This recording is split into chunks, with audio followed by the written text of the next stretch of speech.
información. Y hay otro concepto que se llama control de flujo. Este término está relacionado a tener un control en una transmisión dentro de una red, ¿no? ¿Para qué tenemos un control?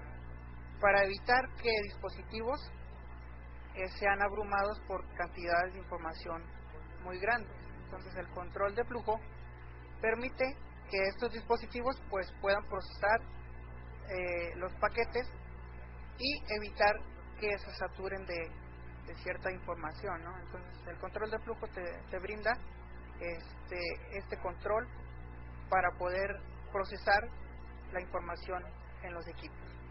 Ese es un concepto que se maneja en esta capa, en la capa de transporte. Entonces mencioné la entrega confiable y el control de extremo a extremo. Es alguna de las funciones de la capa de transporte en el nivel 4 del modelo OSI. Por aquí mencionar también algo interesante, ¿no? Encargada de transferencia libre de errores. Más adelante vemos cuáles son algunos de los protocolos más usados en la capa de transporte. Recordemos que en cada capa tenemos diferentes protocolos que nos ayudan a establecer comunicación. Entonces comentaba ahorita, la capa de aplicación es la encargada de generar o presentarte una interfaz amigable para el usuario, y en ella pues se encuentran diferentes protocolos, así como en las capas inferiores. Entonces todas las capas necesitan la ayuda de las capas inferiores o superiores para establecer una comunicación en base a algo que se conoce como unidad de datos de protocolos, que es la encapsulación específica de cada capa. ¿Y a qué se refiere esto? Pues más que nada se refiere a la forma en que toman los paquetes conforme viajan a través de las capas del modelo, ¿sí? Se le llama PDU también, o unidad de datos de protocolo. Estas son las siglas asociadas a este término. Muy bien, la capa de transporte tiene también como función preparar los datos de la capa de aplicación, las capas superiores, para el transporte a través de la red, además de procesar todos los datos de la red para su utilización por parte de las aplicaciones que pudiéramos estar corriendo en algún equipo o estamos utilizando dentro de una red. Aquí tenemos un pequeño GIF solamente para distraernos un poco. Muy bien, tenemos la parte de los protocolos que están asociados a la capa de transporte. En este caso tenemos el protocolo de datagramas de usuario, o también se le conoce como UDP. Tiene como característica ser un protocolo simple y aparece un término sin conexión. También le podemos deducir no orientado a la conexión. Esto significa que este protocolo no realiza una sesión previa antes de enviar información, ¿no? Él solamente llega la información y la envía rápidamente. Entonces no se detiene a ver ciertas características que vamos a ver más adelante, comparado con el protocolo TCP, que es otro protocolo de capa de transporte. Entre las aplicaciones más destacadas que utilizan este protocolo UDP, tenemos el sistema de nombres de dominio, o DNS, algún streaming de video o aplicaciones multimedia, voz sobre el protocolo de Internet. Son algunas de las principales aplicaciones que utilizan el protocolo UDP. Entonces, como característica, es un protocolo simple, sin conexión, de menor carga, y es un protocolo rápido. Podemos observar en la parte inferior una pequeña figura donde nos muestra datagramas de UDP. Son algunas etiquetas que lleva a la parte del encabezado o un paquete cuando fluye a través de algún medio utilizando UDP. Podemos ver que tiene la parte del puerto de origen o la dirección origen y el puerto de destino. En esta parte es donde se considera la parte en el origen, los puertos asignados dinámicamente para la selección de una aplicación, y en la parte del puerto de destino está asociada a una aplicación específica. Y aparecen por ahí la longitud y la parte del checksum asociada a la verificación de los errores. Como pueden ver, es un protocolo simple por la cuestión de los encabezados del datagrama UDP.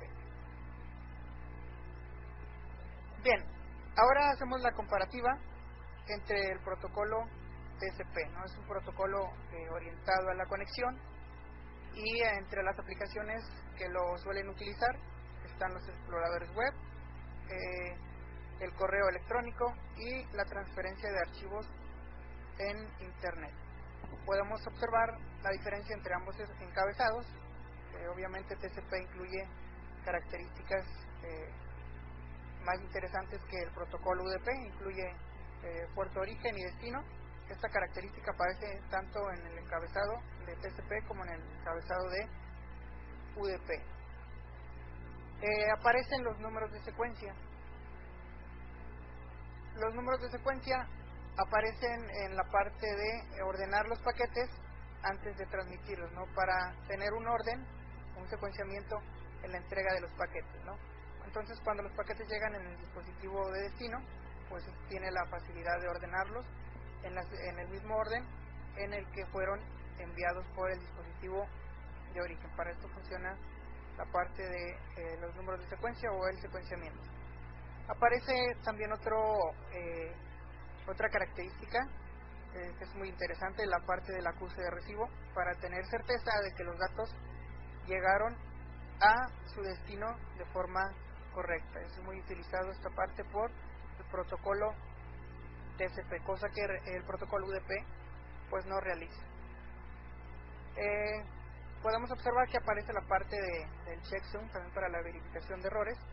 Este apartado pues es opcional, pero pues no deja de ser interesante. Aparece la parte de ventana o tamaño de ventana. Esto se refiere a, más que nada, a la información que vas a enviar o la cantidad de información que va a ser procesada por el dispositivo de destino, ¿no?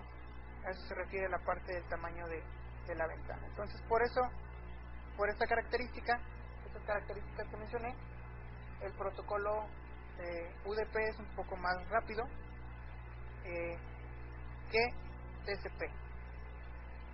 Entonces, esta es la parte del segmento o el encabezado, las características que podemos encontrar en TCP. Estamos en la parte de la capa de transporte, por eso se mencionan estos dos protocolos. Entrando al nivel número 3 del modelo OSI, nos encontramos con la capa de red, la encargada de la conectividad y el direccionamiento de los paquetes, además de la selección de la ruta para el envío de la información. En esta parte es donde interactúan los equipos intermediarios, como son los ruteadores, que son los encargados de direccionar un paquete a su destino en base a la elección de la red. Entonces recordemos que podemos tener diferentes redes ubicadas en diferentes lugares, y pues es necesario enviar un paquete de una red hacia otra. Entonces eso lo hacemos con la ayuda de la capa número 3 del modelo OSI. Estamos hablando de la capa de red. Entonces podemos tener redes sencillas entre dos equipos, o podemos tener redes complejas entre miles o millones de dispositivos conectados. Entonces pueden ser redes simples o redes sumamente complejas. Pero al igual, pues los paquetes tienen que fluir a través de diferentes medios, diferentes equipos para llegar a su destino. En esta parte vemos un ejemplo, un esquema muy sencillo con redes locales y redes de área amplia, en los cuales pues vemos que están marcadas con un identificador de red para que el paquete pues pueda ser direccionado a la interfaz correcta y a su vez sea entregada al dispositivo al cual queremos enviarle la información, es la parte que les mencionaba ahorita, ¿no? Pues podemos tener una red entre dos equipos o una red donde interactúan demasiados equipos. Para esto, pues en esta capa se le asigna la parte de la dirección lógica, también conocida como dirección IP. Este es un identificador que nos sirve para localizar un equipo dentro de una gran cantidad de redes. Entonces, mediante este identificador se obtiene rápidamente la ruta y podemos observar cuál es el estatus que guarda este equipo dentro de la red. Bien, entonces aquí nos muestra un diagrama en la parte derecha. Está asimilando ser una gran conectividad entre equipos, entre diferentes redes. Es una gran telaraña o una malla, también conocida como, le conocemos como Internet. Diferentes conceptos se pueden manejar acerca de lo que es Internet, la red de redes o una malla global. A eso hace referencia este pequeño diagrama, estas imágenes que observamos en esta diapositiva. Ok, mencionabas algo acerca de los equipos de los routers.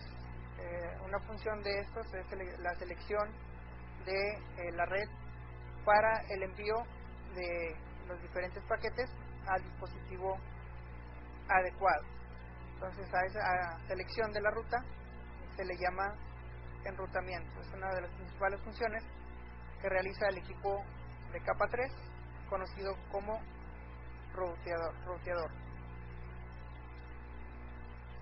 Pasando a la capa número 2, la capa de enlace, es la capa número 2 del modelo OSI.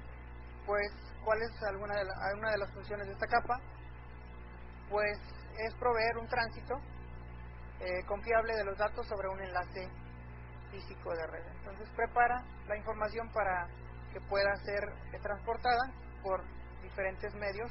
Como vemos en el diagrama, podemos tener redes inalámbricas, redes cableadas, redes locales, redes de área amplia, y a través de ellos pues se hace la elección del medio para poder transportar los ceros y unos, ¿no?, por parte de la capa inferior, que es la siguiente capa, la capa física. Entonces prepara los datos para que puedan ser transmitidos por diferentes medios en una red. Es lo que nos quiere dar a entender en este diagrama que vemos en la parte inferior, ¿no? Y la capa física pues es la encargada, una vez que tienes seleccionado el medio, pues generar una secuencia de bits o una codificación, ya sea una señal, pulsos eléctricos o haces de luz, según el tipo de medio que tú tengas en tu red o hayas elegido. Pues se va a transformar el flujo de información a diferentes características, como vemos aquí, ¿no?, señales, haces de luz, pulsos, que al final de cuentas, si es una señal, pues se convierte a unos y ceros, que es el lenguaje en el cual se maneja en los diferentes tipos de medios. Algunas de las funciones de la capa física, que es el nivel inferior del modelo de referencia. Entonces, a lo largo de todas estas capas pues fluye la información, generándose mencionado ahorita en la parte de la capa de aplicación, hasta llegar a la elección y codificación en la capa física. Y estamos hablando, si estuviéramos hablando de